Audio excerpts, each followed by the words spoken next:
Siya sa mga magsuswimming sa dagat na hindi masyadong kabisado ang lugar. Huwag nang pumunta sa malalim talaga. Ngayon, kung meron tayong mga kabady, kung may mga makakasama tayo, make sure na marunong sumagip or marunong mag-assist kapag nag-i-struggle kayo. Paliwanag ng mga eksperto, maituturing na life skill ang swimming lalo na para sa mga Pinoy na nasa isang archipelagic state. Rafael Bosano, ABS-CBN News.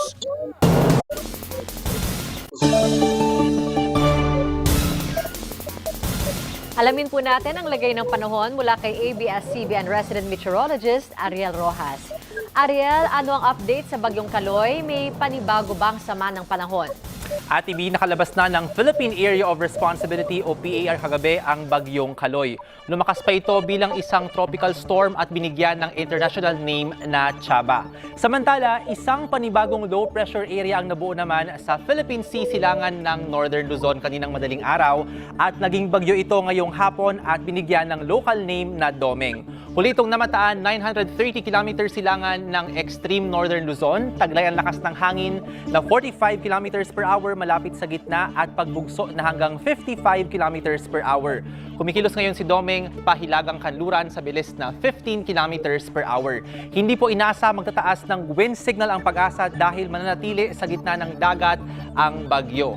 Lalakas pa ito bilang isang tropical storm bukas at kasama po ng bagyong Chaba sa West Philippine Sea ay patuloy na hihila at magpapalakas ng habagat kaya aasahan pa ang maulang panahon bukas. Inaasahang sa Sabado o lalabas na po ng PAR ang bagyong Domeng. Sa rainfall forecast ng The Weather Company para bukas July 1 sa Mindanao, maulan po sa umaga sa Zamboanga City, Basilan at Tawi-Tawi. Sa tanghali, may mahihinang ulan sa Lanao Provinces, ilang bahagi ng Zamboanga Peninsula at Tawi-Tawi at sa hapon po at sa gabi mahihina pa ang ulan sa may bahagi ng Northern Mindanao, Lanao Provinces at Soc-Sargen. Sa Visayas, may mahihinang ulan sa Eastern Visayas at maging sa may Antique sa umaga. Sa tanghali, maulan naman dito sa Samar Island, maging sa Capiz at sa Aklan. Sa hapon, sa Northern Negros at sa Northern Panay po may mahihinang ulan at maula pa rin sa ilang bahagi ng Visayas pagsapit ng gabi.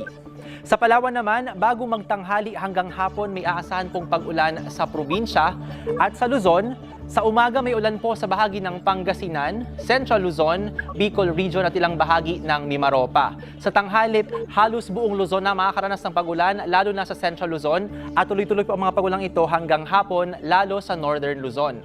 Sa gabi, may ulan pa sa ilang bahagi ng Cagayan Valley, Cordillera at Bicol Region. Dito naman po sa Metro Manila, pinakamataas ang tsansa ng pag-ulan bahagi ng tanghali pero asahan din po na bahagyang mataas ang inaasahang pag-ulan mula umaga hanggang gabi. Samantala ngayong Hulyo, sabi po ng Pag-asa na 2 o 3 bagyo ang papasok sa PAR. Samar at Luzon ang kadalasang tinatamaan ng bagyo sa buwan ng Hulyo at meron ding mga bagyong tumutungo sa may Taiwan, Korea at Japan. Ang susunod pong pangalan ng mga bagyo sa listahan ng Pag-asa ngayong taon ay Esther, Florita at Gardo. At yan ang update sa lagay ng panahon. Ako po si Ariel Rojas. Ingat kapamilya!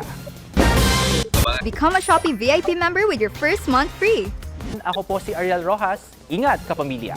Sa Instagram, ibinunyag ni Chris Aquino na sa gitna ng kanyang pagpapagumot ngayon sa Amerika, nagpositibo siya at ang 2 anak na sina Joshua at Bimby sa COVID-19. Sa Instagram, ibo si Josh noong